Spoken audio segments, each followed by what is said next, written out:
에베소서 4장에 범사에 그에게까지 자랄지라 그는 그리스도시다 말씀합니다. 우리 성도는 범사에 예수님에게까지 자라가라고 성경이 말씀합니다. 고린도전서 11장에서는 내가 그리스도를 본받은 자가 된 것 같이 너희도 나를 본받는 자가 되어라, 사도 바울이 이런 말씀을 합니다.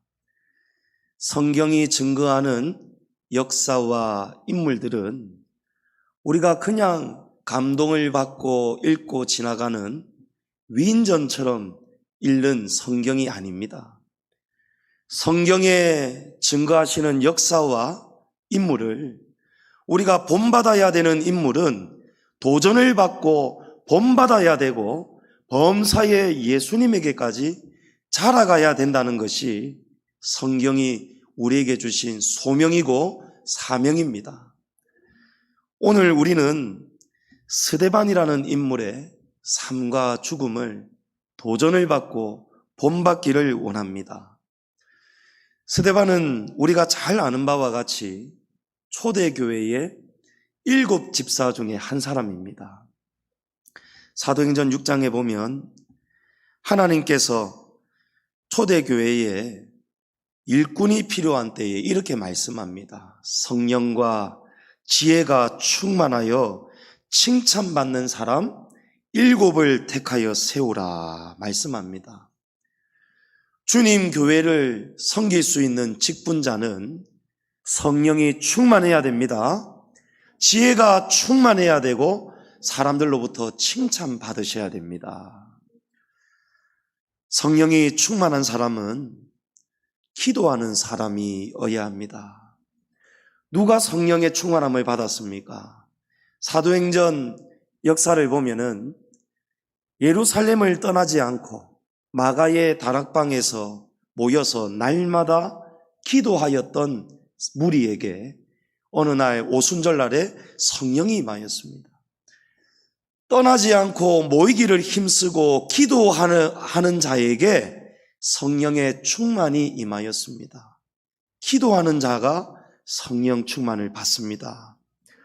지혜가 충만한 사람은 하나님의 말씀을 주야로 읽고 묵상을 하되 중요한 것은 성령 안에서 주님의 말씀을 받는 자여야 합니다. 성경을 읽더라도 자기 마음대로 읽고 해석하는 그런 위험한 분들이 계십니다. 성경이 무엇을 분명하게 가르치시는지 여러분 성경을 바르게 읽으셔야 됩니다. 또 성령님은 스데반이 성령이 충만하고 또 이런 지혜의 말씀을 충만하게 읽고 생활할 때에 하나님께서 이 스데반에게 이런 권능과 성령의 충만함을 부어주셨는데 사도행전 6장 8절에 보면 스데반이 은혜와 권능이 충만하여 큰 기사와 표적을 민간에 행하였다 이렇게 말씀합니다. 스데반이 기도할 때 표적이 나타나고 큰 기사가 나타났다라는 것입니다. 귀신이 떠나가고 병든 자가 고침을 받는 역사가 스데반 집사를 통해서 일어났습니다. 이것이 바로 성령님이 주시는 권능의 힘입니다. 권능은 그 원어의 뜻이 힘입니다. 왜 우리가 성령을 받아야 될까요?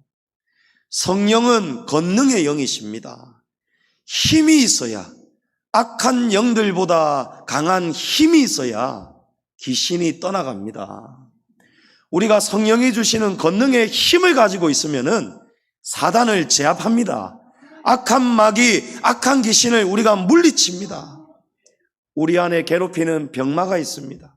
질병을 가져다 주고 잠자지 못하게 하고 또 우리의 삶에 우울감을 가져오고 나약함을 가져다 주고 절망을 가져다 주는 그런 것은 모두 다 배후에 보면은 대부분이 악한 영이 공격하는 거예요. 그럴 때에 우리가 이 영을 이기는 방법은 이 영보다 힘을 더 가지는 수밖에 없습니다. 그래서 우리는 성령 받으셔야 되는 거예요.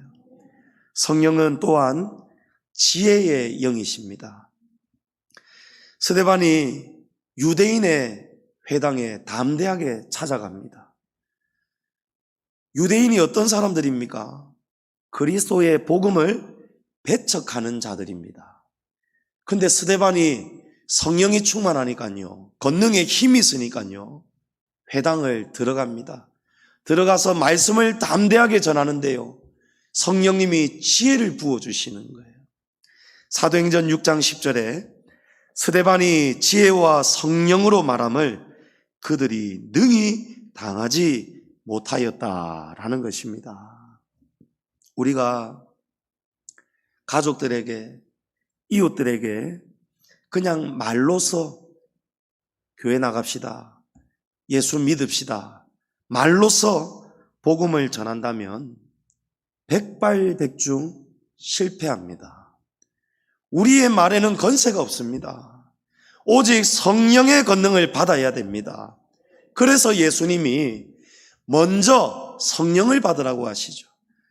오직 너희에게 성령이 임하시면 너희가 권능을 받고라고 했습니다. 먼저 권능 받으셔야 되는 거예요. 성령이 우리에게 임하셔야 권능의 힘이 임하고, 성령이 임하셔야 지혜가 우리에게 임해서 우리가 예수님의 증인이 될 수가 있습니다. 우리가 기도로 준비하고 성령의 충만함을 받고 복음을 전하면 그때의 역사가 일어납니다. 성령님이 지혜를 주시기 때문에 우리가 어떻게 전해야 될지 모를 때가 있지 않습니까?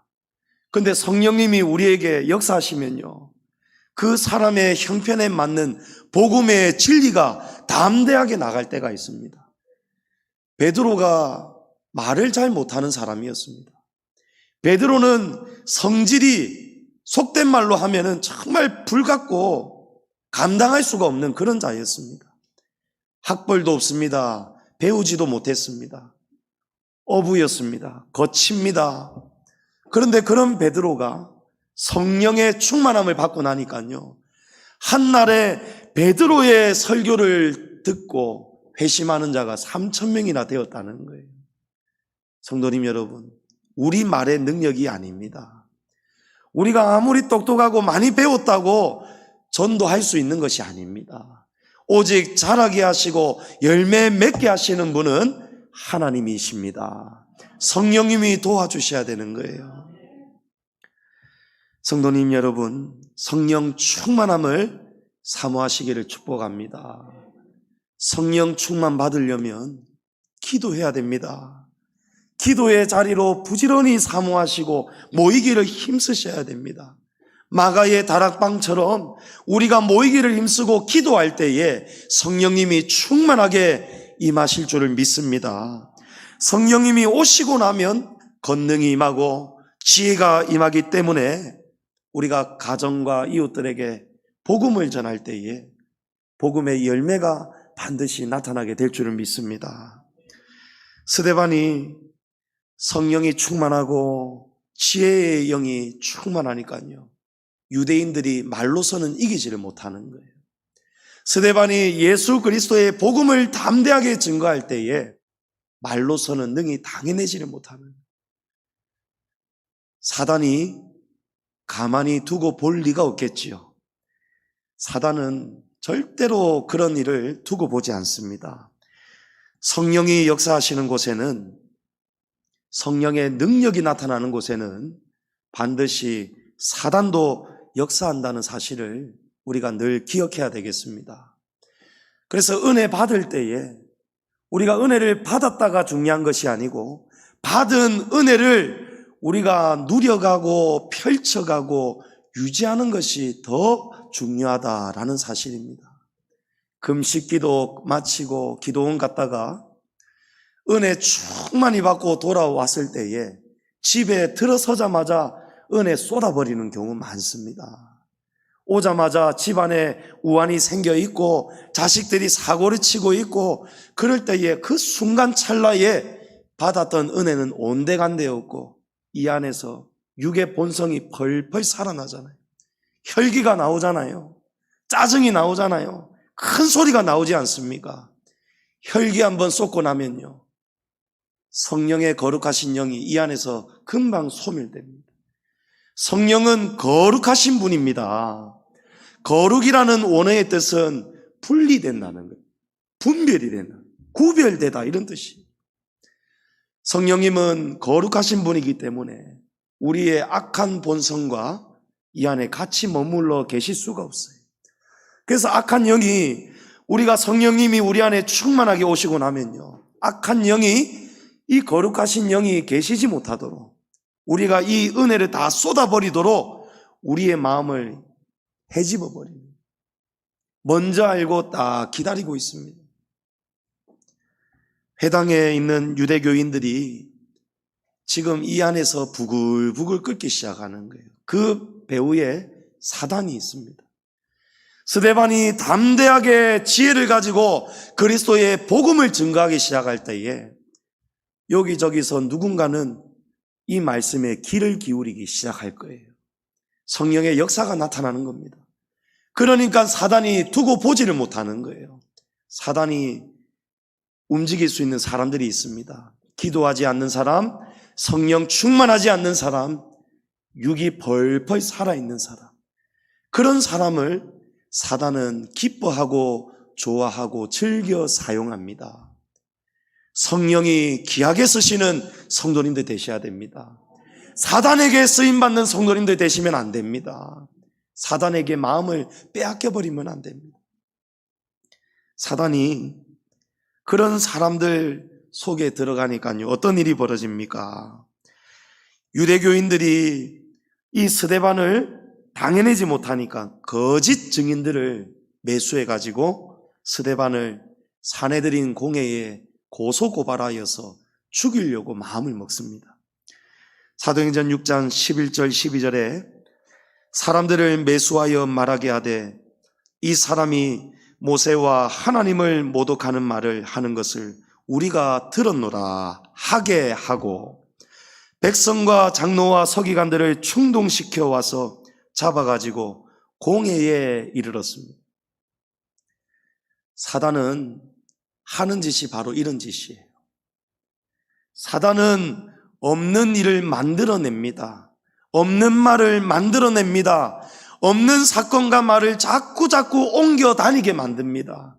거짓말하는 자들을 좋아합니다. 모읍니다. 사단은 거짓의 영이에요. 사단은 처음부터 살인자요 거짓말하는 영이라 말씀합니다. 태초의 에덴 동산에 사단이 뱀의 모습으로 찾아오죠.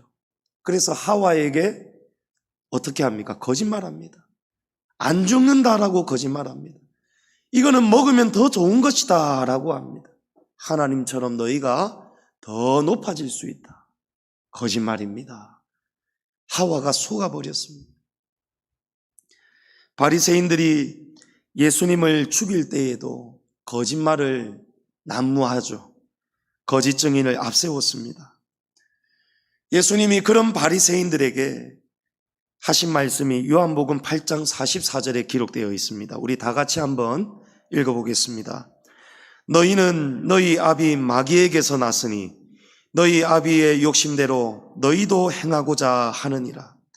그는 처음부터 살인한 자요 진리가 그 속에 없으므로 진리에 서지 못하고 거짓을 말할 때마다 제 것으로 말하나니 이는 그가 거짓말쟁이요 거짓의 아비가 되었습니다. 너희가 누굽니까? 바리새인들입니다.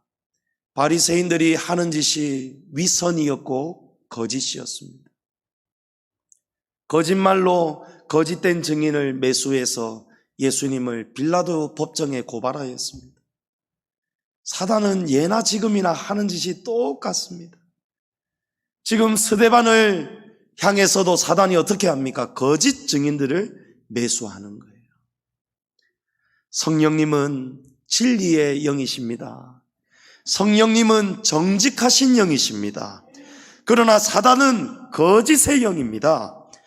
우리 성도님들은 진리의 영과 거짓의 영을 분별할 수 있기를 바랍니다.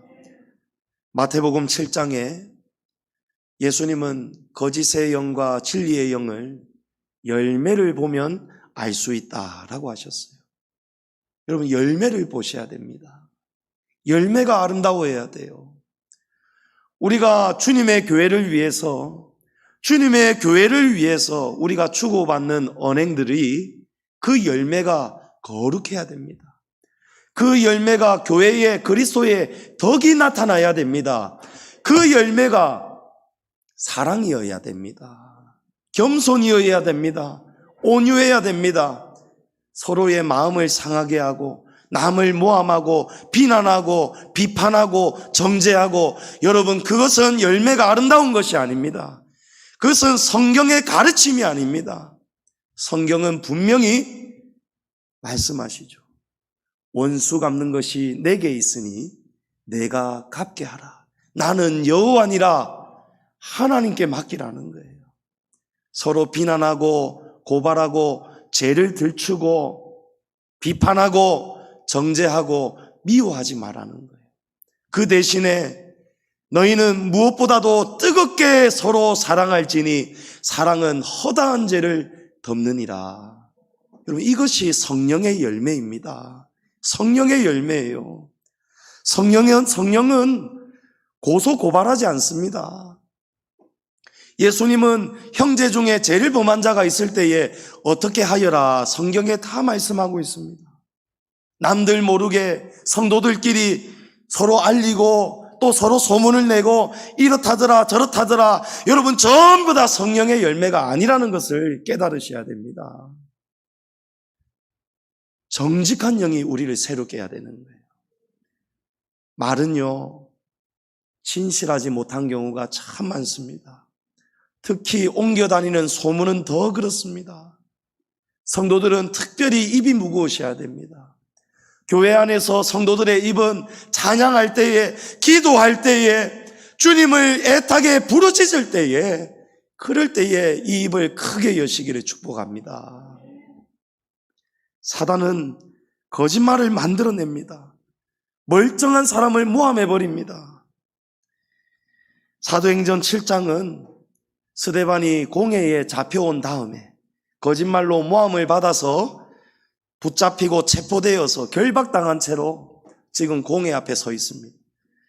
그 상태에서 스데반이 지금 이 그리스도의 복음을 변호하고 증거하는 본문이 바로 7장입니다. 스데반이 모세의 때부터 옛적 조상들의 구약의 본문을 인용하면서 설교를 합니다. 그리고 마지막에 가서는 공회원들 앞에서 무엇을 말씀하냐면, 당신들은 과거에도 예수님을 거짓말로 모함해서 십자가에 죽였지 않습니까? 과거에 예수님, 의인으로 오신 예수님을 십자가에 죽인 사실을 증거하는 거예요. 공회원들이 이 말을 듣고 어떤 변화가 일어났습니까? 오늘 본문 54절의 말씀이죠. 그들이 이 말을 듣고 마음에 찔려 그를 향하여 이를 갈거늘. 스데반의 복음을 들었습니다. 성령은 진리의 영이시죠. 지금 스데반 안에 성령이 충만하신데요. 스데반이 증거하는 복음은 참 진리 그 자체였습니다. 거짓이 없었습니다.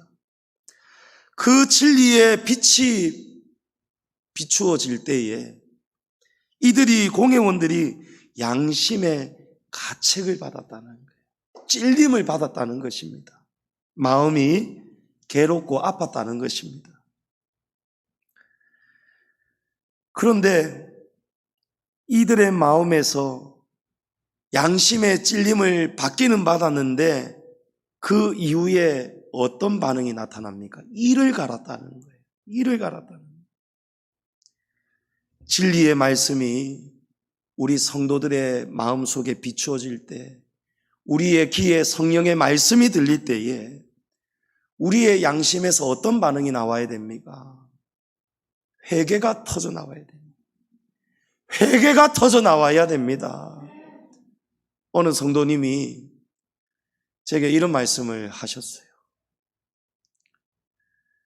목사님 말씀, 강단에 선포되는 말씀을 들을 때에 정말 저 들으라는 말씀 같고, 지금 제게 제 형편에 맞는 말씀 같고, 그래서 그 말씀이 너무 찔리고 아프고 고개를 들 수가 없었습니다. 회개가 되더라는 거예요. 그럼 이것이 건강한 양심입니다. 이것이 성령님이 기뻐하시는 양심입니다. 양심의 찔림을 받을 때예요. 아파야 돼요. 그리고 고개를 들 수가 없을 만큼 부끄럽고 회개의 눈물이 나와야 되는, 바리새인하고 세리가 같이 기도할 때에 바리새인은 고개를 뻣뻣이 하늘을 보고 기도하고, 세리는 차마 자기의 죄 때문에 고개를 들 수 없었어. 고개를 숙이고, 주님, 저는 죄인입니다. 여러분, 누가 성령께서 그 양심을 거룩하다 인정해 주셨습니까? 세리의 마음이었습니다. 이 공회원들의 마음에서는 회개가 없었습니다. 오히려 분이 일어났다는 거예요. 부글부글 끓었다는 거예요. 그래서 이 분을 이기지 못하고 이를 갈았다는 것입니다. 양심의 찔림을 받았지만 악한 영에 사로잡혀 있는 사람들은, 악한 영이 이 마음을 지배하고 있는 사람들은 양심의 찔림을 받을 때에도 이 양심이 움직이지를 않습니다. 양심의 기능이 이미 고장나 버렸기 때문입니다. 성경은 그런 상태를 양심에 화인 맞은 상태다라고 합니다.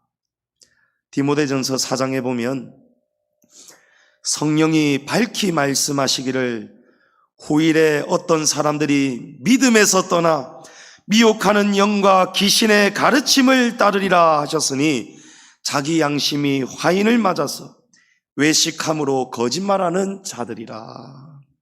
나중에 이런 사람들 누굽니까? 믿음에서 떠난 사람들이에요. 예수님을 잘 따라가다가도 믿음에서 떠나가는 사람들이 있다는 것입니다. 그런 사람들은 미혹하는 영의 영향을 받습니다. 귀신의 가르침을 따라가고 있습니다. 그래서 자기의 양심이 화인을 맞아서 외식하게 되고 거짓말을 하게 된다는 거예요. 화인 맞은 양심은 감각이 없습니다. 찔러도 감각이 없습니다. 기능을 상실해 버렸어요. 변화가 없는 양심입니다. 죄를 짓는데도 죄의식이 없습니다. 화인 맞은 양심입니다. 개가 토한 것을 다시 먹는 것처럼 더럽고 추악한 죄를 계속해서 반복적으로 짓고 또 짓는 사람, 회개하는데도 또 짓는 사람, 회개하고 또 짓는 사람, 여러분, 화인 맞은 양심입니다. 두 눈에서 눈물이 터져 나와야 됩니다. 진리의 말씀을 받을 때에 찔림은 받는데요, 마음에 찔림은 받는데, 감동은 받는데 회개의 눈물이 없고 회개의 열매와 변화가 없는 사람, 여러분, 그런 심령이 지속이 되어 가면은 이제는 양심이, 심령이 무감각해져 갑니다.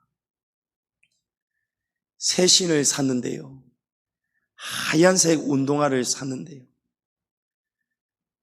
몇 달 전에 저희 집사람이 어디서 또 박앤세일 하는 것을 봤는지 하얀 운동화를 사주었어요.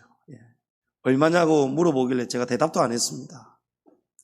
분명히 싸게 좋은 가격으로 샀겠죠. 그래도 메이커고 하얀 운동화예요. 왜 안 신느냐고 저한테 묻길래 한 번 신었는데 신은 줄을 모르는 거예요. 제가 딱 한 번 신고는 신장 안에 또 고이 모셔놓은 거예요. 때 타는 게 싫어서. 근데 며칠 전에 또 신고 하다가 보니까요, 처음에는 조금 뭔가가 묻으면은 걸레로 닦고 다시 새롭게 새 것처럼 만들어 놓았는데, 이게 며칠이 가고 사람이 귀찮아지기 시작하니까요, 한두 자국 묻은 거를 그대로 방치하기 시작했습니다. 그리고는 또 신고 다니기 시작하니까요, 이제는 아무렇지 않은 듯이 그냥 닦을 생각도 안 하고 점점점 더러워져 가는 거예요. 하얀색 운동화가요. 그러다가 이 하얀색 운동화가 나중에 시커매지지 않겠습니까? 우리 성도들의 신앙과 양심도 마찬가지예요. 우리가 회개를 습관처럼 회개하면 안 되는 거예요. 우리가 회개할 때에 정말 두려운 마음으로 양심의 찔림을 받아서 그 세리와 같이 고개를 들지 못하면서 눈물을 뚝뚝 흘리면서 가슴을 찢고 아파하면서 이 죄를 두려워하면서 지옥 형벌을 두려워하면서 우리가 마음의 변화를 받아야 되는 거예요. 다윗을 보십시오. 오늘 우리가 교동문 읽은 것도 다윗의 본문 51편, 시편 51편의 말씀이었는데요. 다윗이 밧세바를 동침하고 난 다음에 다윗이 심장을 막 가슴을 찢지 않습니까? 그래서 다윗이 금식하며 엎드려 기도하지 않습니까? 주님, 주의 성령을 거두지 말아 주십시오. 성령님이 떠나가시면 우리의 양심이 화이 맞는 것입니다. 다윗이 두려워합니다. 성도님 여러분, 두려워하시기를 바랍니다. 성령의 불이 임해서 우리의 시커멓게 변해버린 심령을 하얗게 새롭게 해야 되는 거예요. 여러분, 우리의 심령은요, 정확하게 영적으로 보면 시커멓습니다. 연탄 그 자체입니다. 시커멓지 않은 사람이 없습니다. 누가 덜 시커멓고 여러분 그런 거 없습니다. 전부 다 시커멓습니다. 시커먼 연탄을 어떻게 해야 하얗게 할 수 있을까요? 연탄을 옥시크린을 붓고 락스를 붓고 수세미로 문지른다고 연탄이 깨끗해지겠습니까? 연탄은 깨어져도 연탄이에요. 속 깊은 곳까지 전부 다 시커멓고 더러운 게 연탄입니다. 그런데 시커먼 연탄을 하얗게 바꿀 수 있는 유일한 방법이 있죠. 연탄을 불로 태워버리는 것입니다. 시커먼 연탄이 연료가 되어서 활활 타고 나면요, 시커멓던 연탄이 색이 하얗게 바뀌죠. 우리의 심령이 성령에 불타버려야 됩니다. 성령의 충만으로 불타버려야 됩니다. 그래야 우리가 새롭게 되는, 조금씩 더러워질 때 미루면 안 됩니다.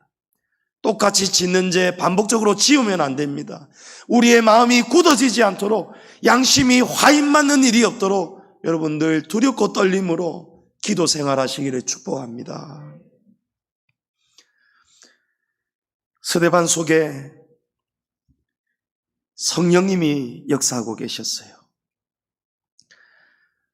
그런 스데반을 사단이 가만두지 못하고 공회원들이 양심의 화인을 맞은 바람에 찔림을 받은 그 심령의 결과는 분을 내고 이를 갈았습니다.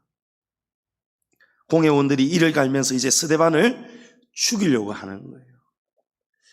스데반이 복음을 전했는데요, 성령의 충만함을 받았는데요, 안에서 성령님이 주시는 지혜를 가지고 유대인의 회당에서 복음의 지혜를 가지고 증거하였는데 결과는 어떻습니까? 스데반이 죽게 생겼습니다. 성령으로 충만하였고 성령으로 복음을 증거하였는데 스데반이 죽게 생겼습니다. 여러분, 이럴 때에 우리가 반응을 믿음으로 반응해야 됩니다. 이럴 때에 우리가 육신의 눈으로 살면 안 됩니다. 육신의 눈으로 우리가 반응하면 안 됩니다. 영적인 눈을 떠야 됩니다. 엘리사가 도단성에 있다는 것을 알고 아람 왕이 온 군대를 보내죠. 도단 성읍을 완전히 에워쌌습니다. 죽게 생겼습니다. 엘리사의 종이 두려워 떨지요. 아마 이런 마음이었을 거예요. 스승님, 우리가 여호와의 종이지 않습니까? 선지자이지 않습니까? 하나님이 시키는 대로 가라 하면 가고 가지 말라면 가지 않고 말하라면 말하고 말하지 말라면 말 안 하고 시키는 대로 했는데 우리가 왜 이렇게 죽게 생겼습니까? 이런 마음이 있지 않았겠습니까? 그때 엘리사가 기도하죠. 하나님, 이 어리석은 종의 눈가기를 열어주십시오. 눈을 좀 열어주십시오. 종의 눈이 열리니까요. 온 사방 천지에 하나님이 보내신 불말과 불병거가 온 산을 둘러 있는 거예요. 할렐루야. 육신의 눈으로 보면요, 우리가 예수 믿는데 왜 이러는가? 우리가 하나님 믿는데 왜 우리 가정에 이런 일이 생기는가? 하나님은 모든 것을 합력해서 선을 이루시는 분입니다. 그런데 그 사실을 모르는 거예요. 성령 충만하지 않으니까 그 사실을 모르는 거예요. 하나님을 원망하게 되고 두려워하게 되고 내일 일을 염려하게 되고 염려 불안을 가지고 살아가는 거예요. 그런데 이 엘리사의 사환이 눈이 떠지고 나니까 아람의 군대보다도 하나님의 군대가 훨씬 더 많은 것을 보니까 두려움이 사라지고 할렐루야 찬양이 나오지 않습니까? 지금 공회원들이 스데반을 이를 갈면서 죽이려고 얼마나 살기가 등등했겠습니까? 그런데 그때에 스데반에게는요, 성령님이 더 충만하게 역사하시고 임하셨습니다. 55절 본문 말씀에 스데반이 성령 충만하여 하늘을 우러러 주목하여 하나님의 영광과 및 예수께서 하나님 우편에 서신 것을 보고, 여러분, 스데반이 죽기 직전이에요. 지금 공회원들이 이제 스데반을 질질 끌고 성 밖으로 끌고 가서 돌로 쳐 죽이기 바로 그 직전에 그 짧은 순간입니다. 지금 그 찰나예요. 그때에 성령이 스데반의 마음속에 더 충만하게 임하였다는 거예요. 성령이 임하고 나니까 스데반이 땅을 쳐다보지 않고 어디를 보지요? 하늘을 우러러 보는 거예요. 육신은 땅을 쳐다봅니다. 그러나 성령의 사람은, 영의 사람은 하늘을 바라봐야 되는 거예요. 하늘을 소망하시기를 축복합니다. 하늘을 주목하여 우러러 바라보니까요, 하나님의 영광과 및 예수께서 하나님 우편에 서신 것을 보았다는 것입니다.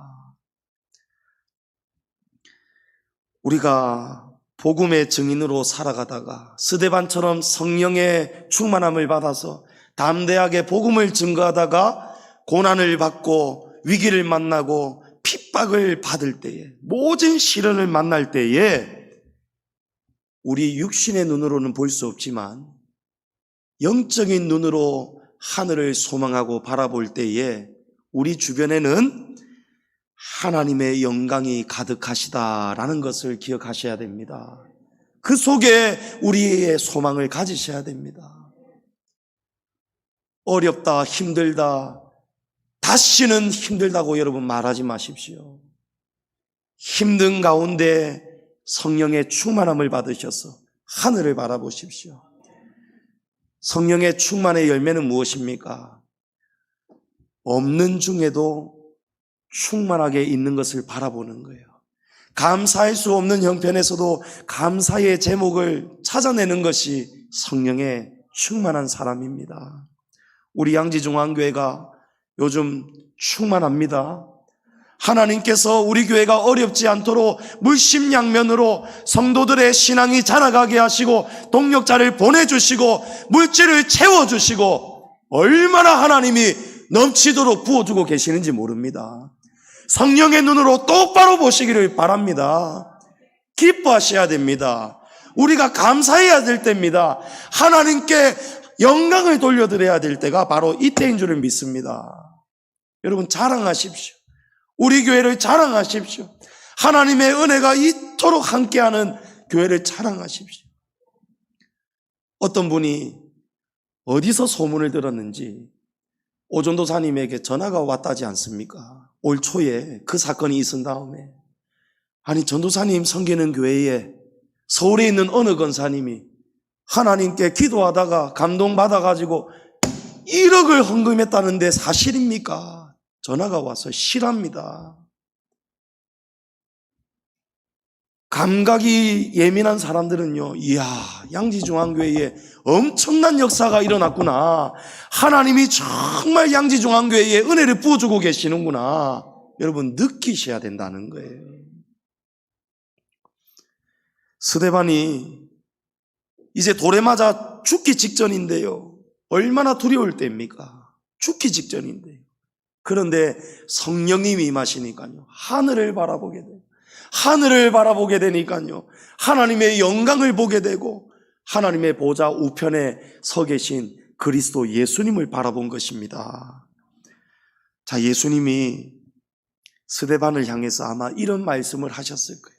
스데반이 환상 중에 이런 마음을 받았을 겁니다.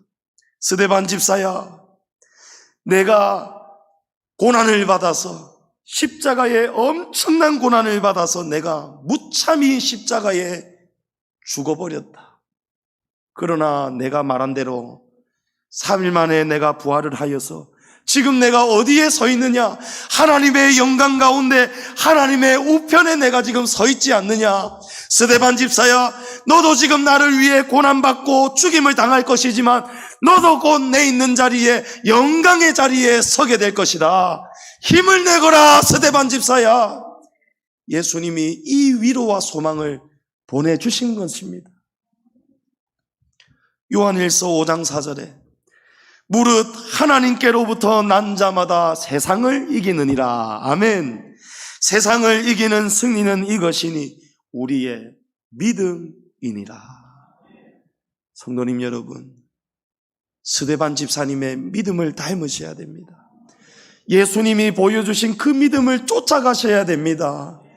어려울 때, 힘들 때, 예수님을 따라가고 예수님을 닮아갈 때, 핍박받을 때에 이 믿음 가지셔야 되는 거예요. 우리가 살아도 주를 위해 사는 믿음 되셔야 됩니다. 죽어도 주를 위해 죽는 믿음 가지셔야 됩니다. 이 코로나 팬데믹 시대 속에서 때로 우리가 미움받죠. 알지도 못하면서 제 소시적 친구가 작년에 전화 왔어요. 벌써 자기가 PC방 장사를 하고 있는데요, PC방을 문을 못 열고 장사를 못 하니까요, 뉴스에서는 교회발 전부 다 교회 때문에 코로나 퍼지는 것처럼 이런 가짜 뉴스, 정말 사실이 아닌 그런 모함을 받을 때에 이 친구가 속이 얼마나 상했으면, 친구가 목사니까 저한테 전화가 온 거예요. 너희 교회들 왜 그러는데? 이러고 전화가 온 거예요. 그래 전화가 와가지고 막 저에게, 제가 기가 꽉 찬 거예요. 옛날 같았으면 막 장난하나 이러면서 내가 막 같이 싸울 수도 있었을 건데, 목사가 싸울 수 없잖아요. 그렇지가 않다 친구야, 그렇지가 않다 얘기를 하였지만, 우리가 성도라는 이유 때문에 세상으로부터 미움받고 박해받을 때가 있어요. 또 스데반 집사님처럼 정말 믿음과 진리를 철저하게 지키면서 살아갈 때 우리가 곤란한 경우를 겪을 때가 있어요. 경조사가 있다든지 뭐 이럴 때에 주일 성수도 마찬가지고요. 그럴 때에 우리가 무엇을 선택할 것이냐? 무엇을 선택할 것이냐?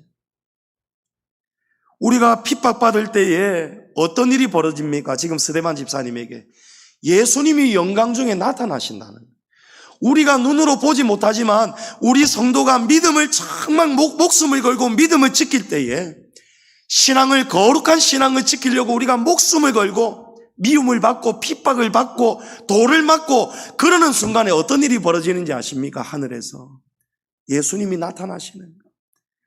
하나님의 영광 우편에 계신 예수님이 나타나서 아무개 성도야, 아무개 집사야, 힘내거라. 네가 지금 그렇게 고난당하는 것이 나중에는 내가 지금 서 있는 이곳에 있는 영광의 자리에 네가 서게 될 것이다. 믿으십니까? 믿으십니까? 여러분, 믿음은 행함으로 나타나셔야 되는, 행함이 없는 믿음은 죽은 믿음이라고 했어요. 스데반이 그 환상을 볼 때에 담대함이 올라오는 거예요. 우리가 보지 못하니까, 천국을 보지 못하니까 우리가 때로는 불신앙의 모습을 가지고 삽니다. 신앙생활 대충 합니다. 지킬 수 있는 거는 지키고 순종할 수 있는 거는 순종하고, 순종하기 어렵고 곤란하고 난처한 것은 내 갈 길, 넓은 길로 그냥 가버리지 않습니까? 모르니까 그렇게 사는 거예요. 그러나 믿음이 없이는 하나님을 기쁘시게 하지 못하나니 하나님을 찾는 자들은 하나님께서 자기를 찾는 자들에게 상 주시는 이심을 믿어야 할지니라 라고 했습니다. 여러분, 천국에 우리의 집이 예비되어져 가고 있습니다. 지금도 건축 중에 있습니다.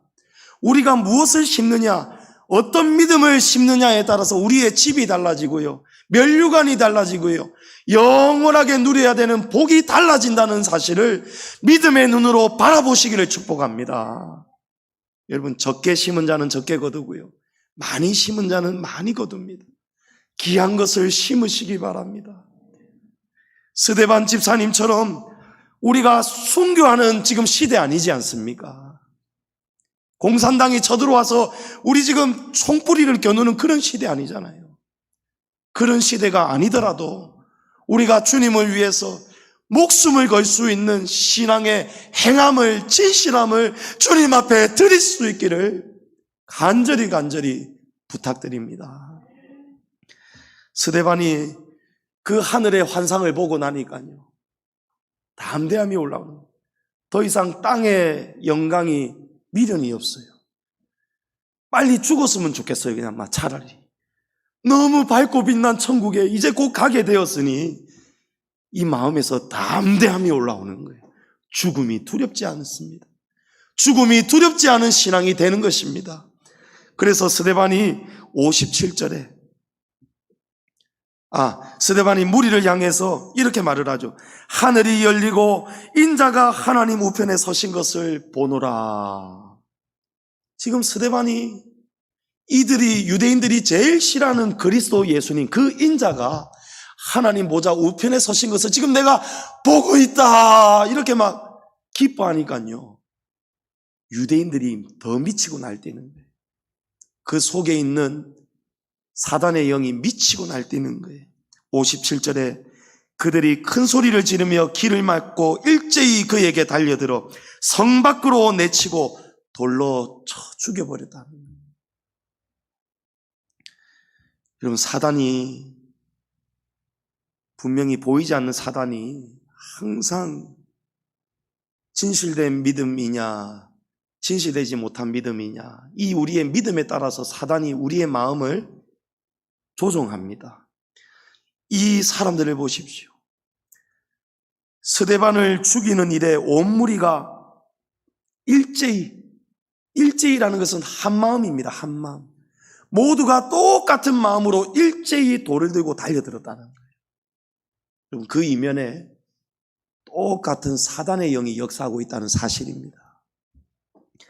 누가복음 8장에 예수님이 군대 귀신 들린 자의 그 군대 귀신을 쫓아주실 때에 이 귀신들이 근처에 있던 돼지떼 속에 다 들어가 버렸습니다.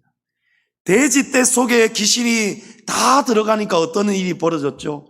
그 온 돼지떼들이 일제히 달려가기 시작해서 호숫가에 다 빠져 죽어버렸어요. 여러분, 귀신은 일제히 역사합니다. 우리가 한 마음이 되어서 기도할 때, 우리가 한 마음으로 뜨겁게 기도할 때에 악한 영도 한 마음으로 일제히 우리를 총공격한다라는 사실입니다. 그러나 우리가 두려워할 일이 아닙니다. 악한 온수마귀가 일제히 우리 양지중앙교회를 뒤흔들고 시험을 가져다 주고 우리에게 여러 가지 갈등을 가지고 교회를 막 뒤흔들 때가 있죠. 그럴 때에 우리가 영적으로 보면요, 두려워할 일이 아니고 근심할 일이 아니고 기뻐할 일입니다. 야, 우리 교회가 진리의 길 잘 가고 있는 증거이구나. 하나님이 우리와 함께하고 계시는 증거이구나. 스데반이 성령 충만하여서 복음을 전할 때에 사단이 스데반을 죽이려고 달려들었던 것처럼, 끝내 죽인 것처럼, 지금 사단이 우리가 성령 충만한 길, 진리의 길을 가고 있으니까 일제히 달려들어서 우리를 흔들려고 하는구나. 할렐루야. 여러분, 믿음의 눈으로 바라보시길 바랍니다. 스데반은 십자가에서 죽으시고 부활하신 예수님이 하나님의 영광 가운데 계신 모습을 볼 때 담대함이 올라왔습니다. 사단이 돌을 들고 일제히 우리를 향해 달려올 때 그런 위기와 시련을, 그런 뒤흔드는 교회의 위기를 만날 때에 흔들리지 마시고 약해지지 마시고 스데반처럼 담대한 믿음 가지시기를 축복합니다. 스데반이 마지막으로 두 가지의 기도를 드립니다. 주 예수여, 내 영혼을 받으시옵소서. 자기의 영혼을 위해 기도하였고, 주여, 이 죄를 그들에게 돌리지 마옵소서. 이웃을 위해 기도하였습니다. 스데반이 예수님이 십자가에 죽으시기 전에 드렸던 기도를 똑같이 닮아가고 있죠. 그런데 스데반의 기도는 차이가 있습니다. 스데반의 고백에는 두 번째 기도는 조금 다릅니다. 처음 기도는 주 예수여, 내 영혼을 받아주시옵소서 기도하였는데, 두 번째 기도는요, 60절에 보니까 무릎을 꿇고 크게 불렀다라는 사실이에요. 누구를 향한 기도입니까? 이웃을 향한 기도. 지금 자기를 돌로 쳐 죽이려고 하는 그 사람들을 위한 기도에는 스데반이 더 특별히 무릎을 꿇었고 더 큰 소리로 기도했다라는 거예요. 성도님 여러분, 우리가 내 고통, 내 문제를 위해서 기도할 때는 큰 소리를 칠 때가 더 많습니다. 살려달라고, 주님 나를 도와달라고 크게 부르짖을 때가 많지요. 근데 반면에 형제를 위해서, 자매를 위해서, 이웃을 위해서, 무엇보다도 내 마음을 괴롭게 한 사람, 원수된 사람, 그런 사람을 위한 기도는 아예 드리지 않는 경우도 허다하고, 드리더라도 큰 소리로 간절하게 무릎을 꿇고 기도하지 않는 경우가 많다라는 사실이, 오늘 우리는 스데반의 이 마지막 기도를 배울 수 있기를 축복합니다. 이웃을 위해서, 나를 죽이려고 득달같이 달라드는 원수를 위해서 스데반처럼 무릎을 꿇고 진심으로 큰 소리로 그들을 위해 기도하시기를 바랍니다. 그 기도의 열매는 놀랍습니다. 놀랍습니다. 8장 1절에 사울은 스데반의 죽음을 마땅히 여겼습니다. 여기 사울은 바울이라는 사람의 히브리식 이름이 사울입니다. 로마식 이름이 바울입니다. 이 사울이라는 청년이 스데반의 죽음을 주동하였고 그 죽음을 마땅히 여겼는데, 이 사울이 누굽니까? 이방인을 위해서, 주를 위해서 그렇게 헌신하고 목숨을 아끼지 않았던, 신약 시대에 교회를 곳곳에 세웠던 충성된 하나님의 일꾼, 바로 우리가 잘 아는 사도 바울입니다. 바울은 이전에 이런 끔찍한 인물이었습니다. 바울은 악한 자였습니다. 이런 기약에 쓰임받는 성령 충만한 스데반 집사님을 죽이는 일에 앞장섰던 주동자였습니다. 그런데 스데반 집사님이 이 사울을 위해서 기도하였던 것입니다. 사울뿐만이 아니고 모든 사람들을 위해서 스데반 집사님이 무릎을 꿇고 크게 기도한 거예요. 예수님처럼. 예수님, 이 죄를 저들에게 돌리지 말아 주십시오. 이들 중에는 나중에는 언젠가는 제가 전했던 이 복음을 듣고 회심하고 변화되는 자들이 있지 않겠습니까? 주님 용서해 주십시오. 기도한 거예요. 예수님이 스데반 집사님의 이 기도를 들어주셨습니다. 그래서 스데반의 죽음을 사도 바울에게 묻지 않으셨어요. 그 죄를 사도 바울에게 묻지 않으셨습니다. 그리고 다메섹으로 달려가고 있던 바울에게 예수님이 나타나셔서 바울이 예수님을 영접하게 되죠. 바울이 훗날에 스데반을 죽인 일을 기억하면서 통곡하고 참회합니다. 그리고 스데반처럼 죽음을 두려워하지 않고 예수 그리스도의 복음을 전하는 이방인의 사도가 되었지 않습니까?